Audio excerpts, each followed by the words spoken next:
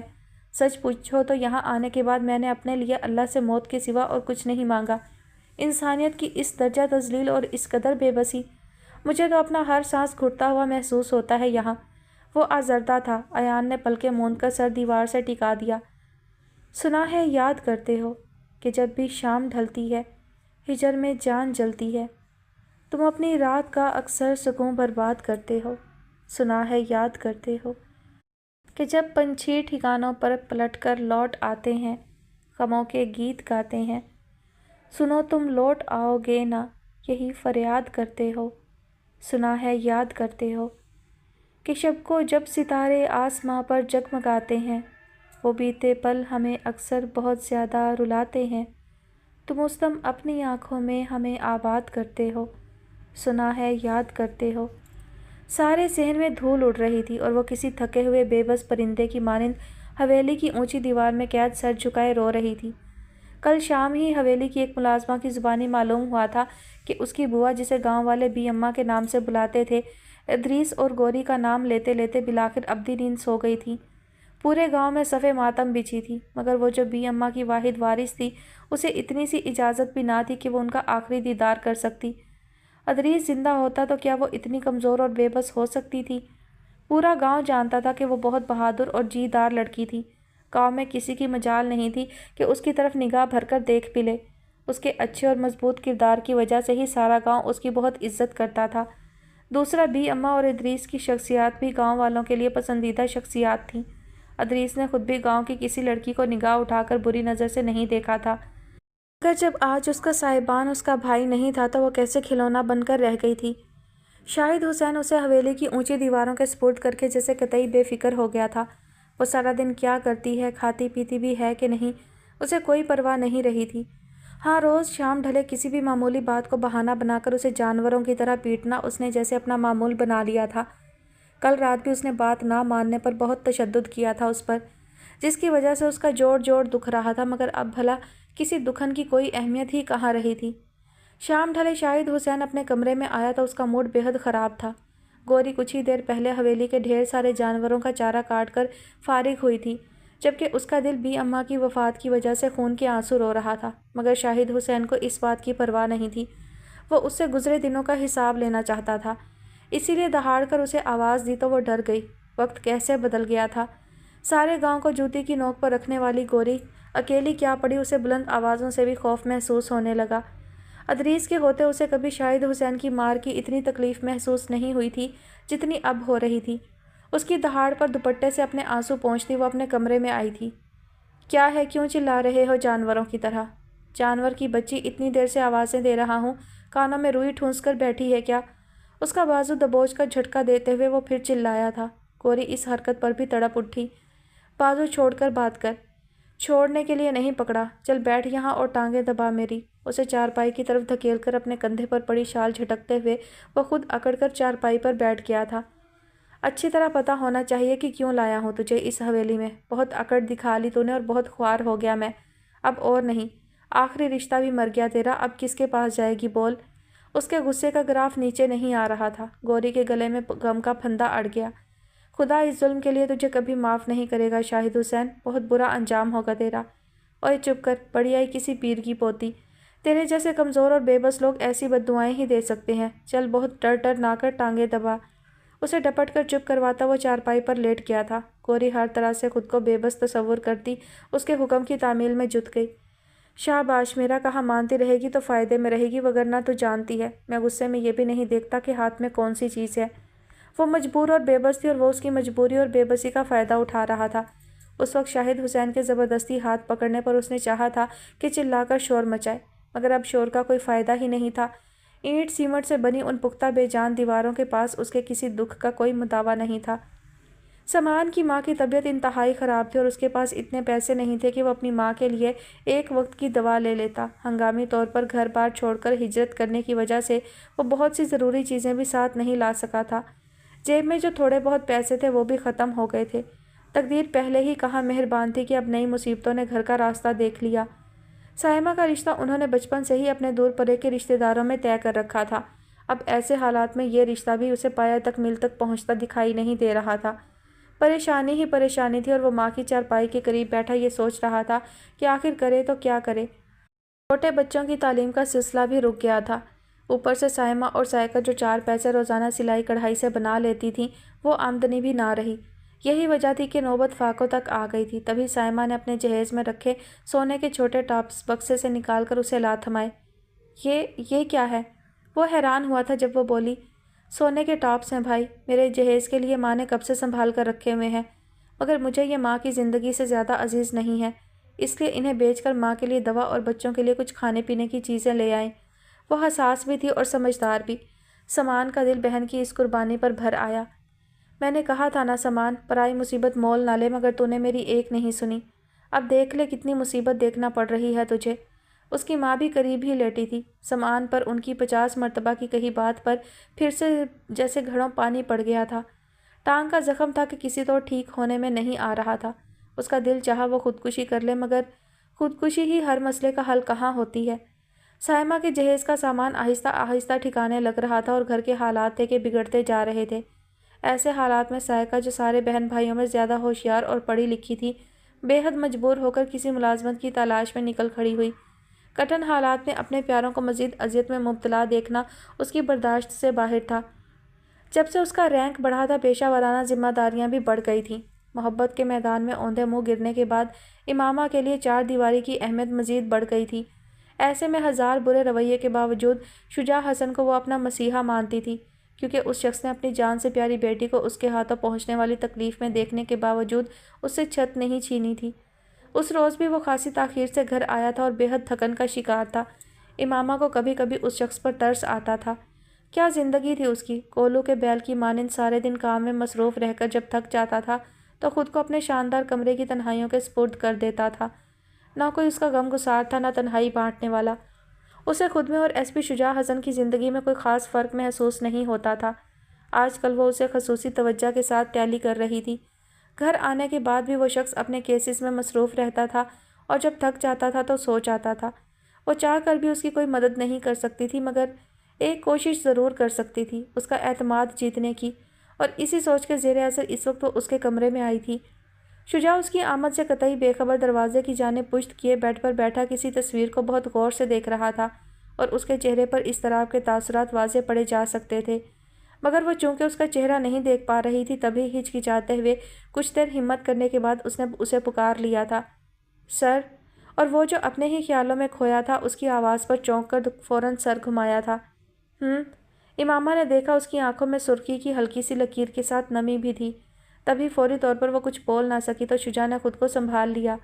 جی مس امامہ، چائے لاؤں آپ کے لیے؟ نہیں۔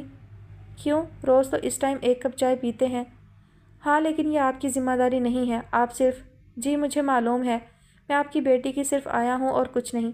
آپ بار بار یاد نہ بھی دلائیں تب بھی یاد رہتا ہے مجھے، لیکن یہ کہاں لکھا ہے کہ ایک گورنر صرف بچے کی دیکھ بھال ہی کر سکتی ہے، چائے تک نہیں بنا سکتی۔ آج اس کا لہجہ بدلا ہوا تھا، شجاع چاہنے کے باوجود اسے نظر انداز نہ کر سکا۔